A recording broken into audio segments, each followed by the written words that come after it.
Ireland Contracting Nightly Sports Call brought to you by, powered by FanDuel Sportsbook. I'm Rich Walsh. That's Andrew Fillipponi. Give us a call, 412-575-2600. The number's right there. There are phone lines open right now. We're talking about the Penguins also. I'm going to get into the Steelers a little bit. I heard you talking about it on the radio show a little bit this week. I forget which day it was, but I mean, on my way to work. So, I mean, the Steelers have a lot of issues, I think, on offense. Yeah. You know, what do they do? You can't, the one thing is, I know we had a caller yesterday on the show that brought up that I'd like to hear where you are in this situation. Okay. Going out and getting a backup quarterback. 100%. Well, yeah. He wanted to go out and get someone like Andy Dalton. Not going to happen. So I say maybe go get a quarterback that can compete, but a guy that you're not spending a lot of money on because you need that money somewhere else. I'm with you. If you lose Ben, then the season's over anyways. Well, essentially, like it was this year. Maybe getting limp into the playoffs. But I would rather spend that money on Bud Dupree, getting another running back, maybe another receiver, not a backup quarterback. Yeah, I don't think it's a situation where it's one or the other. I mean, if you ask me point blank, do I want a journeyman backup quarterback or Bud Dupree back on the franchise tag, Richie, I'm going to say Bud Dupree back. Yeah. But I don't think it's one or the other. I think they would be ignorant or negligent if they said, well, Mason Rudolph had 3 good possessions against the Jets. Let's make him the backup quarterback now. I mean, they benched him, not because he was hurt, but they thought that Devlin Hodges was better than Mason Rudolph. And that maybe they thought it was a better situation.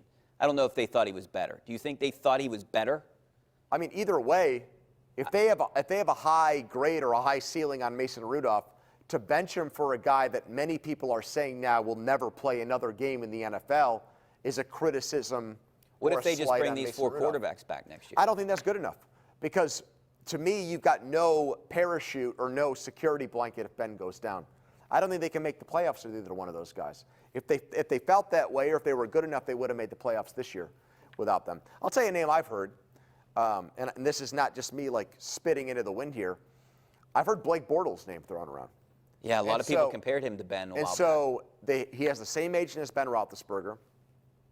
He took the Jaguars to the playoffs. He has a season where he's thrown 30 touchdowns. Now, has he also shown to be a terrible quarterback at times? Absolutely. But if you compare Blake Bortles' resume right now to what Charlie Batch had done or what Bruce Gradkowski or what Byron Leftwich had done when they came here to back up Ben, Bortles has a better track record. He went to an AFC Championship game. And he was a former, what, 3rd overall pick? I mean, I'd be fine with bringing him in to compete. You know how much money he made in L.A. this year? $1 million. That's it. To back up Jared Goff. And you don't think that they would bring him back? I'm saying if L.A. offered him 1 and you offer him 2, and it's a chance to back up Ben, I think he's taking $2 million. And I would feel better if they went into 2020. You'd feel better with Bortles, Rudolph? Yes. Okay. And I don't think it's like, again, I don't think it's one or the other. You can have Bortles and Rudolph and then let them decide based on how they perform in camp and in training in preseason games. Yeah, that's who the number 2 and the number 3 is. That's not a bad name. They clearly do not think that Paxton Lynch can play in this league. If they did, we would have seen him in Week 17, 100%. I think you would right. But he didn't have a lot of time here, but I don't know if he was here for what, 2 months? Yeah, I don't know if he yeah. You know, I'm not a quarterback guru, obviously, but he always had I watched him in practice. I thought he had the weirdest mechanics. Yeah. He's just so big and unorthodox. Richie, he was a first-round pick. Yeah. He has started with 4 games and couldn't beat out his entire NFL career. He was out of the NFL for an entire year. First-round picks usually get 2nd, 3rd, 4th, 5th chances. This guy sat on the street for an entire year, and nobody wanted Paxton Lynch. That tells me he's awful. I can't disagree with you there. Let's go out to Pete in Squirrel Hill. What's up, Pete? Richie, how are you tonight? Happy New Year to you and your family. Happy New Year, Pete. Thanks for calling. All right. Hey, Andrew, this is for you. It's always a pleasure talking to somebody who went to the same university as the greatest athlete to ever walk the planet, in Corporal number 32, who's the only athlete that's in 4 Hall of Fames. But my question to you is, you always hear about bigger, stronger, faster. Why is it that Jim Brown's sprint times at Syracuse 62 years ago, no one in the history of track and field is run faster at 230 pounds. What's your take on that? Thank you. Did you know that, Richie? No, I didn't know. That Jim Brown is in the lacrosse and I knew- in the Football Hall of Fame. I Pro knew he Football was Hall a of really Fame. good lacrosse player. I didn't know he was in a Hall They of had to Fame. change the rules for him.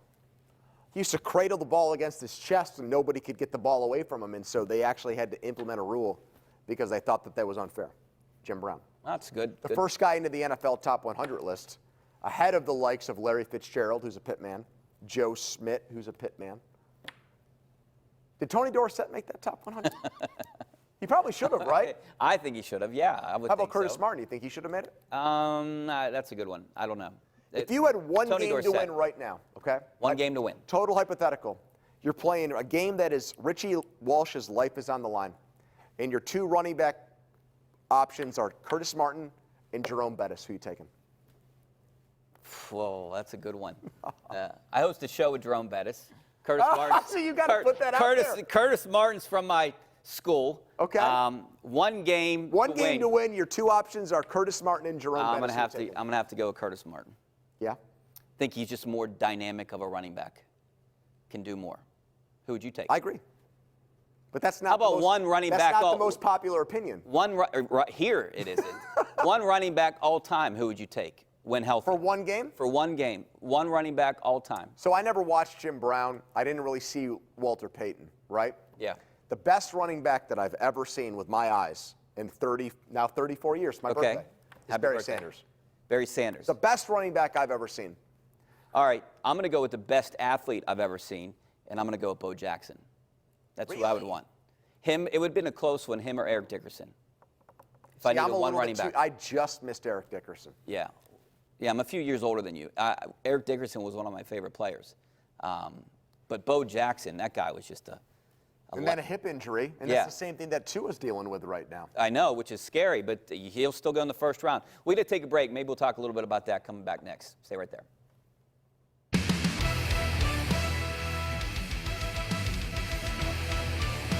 Portions of this program sponsored by FanDuel Sportsbook.